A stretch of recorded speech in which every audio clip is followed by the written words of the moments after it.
Today we're talking about the top 5 myths about fleas. Did you say mythical fleas? No, I said top 5 myths about fleas. Let's go ahead and dive into number 1. Number 1, I would know if my pet had fleas because I would be getting bit. The answer to this is that you are not the flea's primary host. The flea's primary host is the dog and the cat, your pets. Fleas, if they are desperate, will bite a human. If it turns out that there was a flea infestation in a building, the building has been abandoned, there are cocoon stages of fleas just waiting for vibration, temperature, and humidity changes that inform them that a mammal has entered the space. The cocoons hatch out. They might all jump at once. You'll see them jumping out of the carpet. They may attempt to bite you. They're starving. They're looking for their first meal. But that's the only circumstance under which you're really ultimately going to get bit. So you can't assume that your pet doesn't have fleas just based on the fact that you're not getting bit.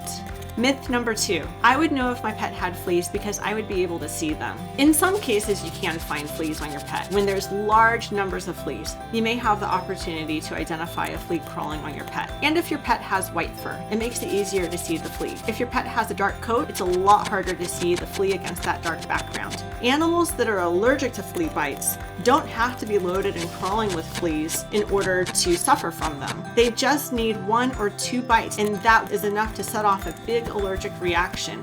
In this case, you're likely not going to find fleas crawling on your pet, in part because there weren't a ton of them there to begin with. Animals will oftentimes groom the fleas off of themselves. This is true with dogs, but especially true with cats. Just because of their normal grooming behavior, if they've got a low flea burden, just 1 or 2 fleas, not a lot, they're going to be able to keep up with that. They'll groom them off of themselves. You really won't have the opportunity to see the flea.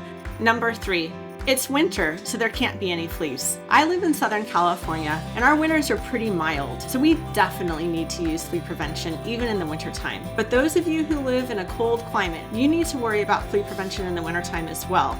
You could have had fleas earlier in the season when it was warm outside, and now you've got the cocoon stage of the flea. It's hard to kill in this stage. It will wait until all of the conditions are just right before it hatches out and jumps on your pet. And remember, our homes are heated to a perfect temperature for a flea, even if outside is not. Number 4, my pet is indoors only, so I couldn't have fleas. Unfortunately, we can carry fleas in on our socks and shoes. We walk through grass, we walk through landscaping, and fleas can hitch a ride in order to reach their perfect host. Another situation that can arise is your pet may be indoors only, but you might have just moved to a new place, and the previous owner could have had pets and could have had pets with a flea problem. And so even though your pet is indoors only, now they're in an environment where they're being exposed to fleas. And number 5, I feed my pet garlic, therefore it can't have fleas. It turns out that in high doses, garlic is toxic to pets, and there are no in vivo studies that prove the garlic is effective at preventing fleas.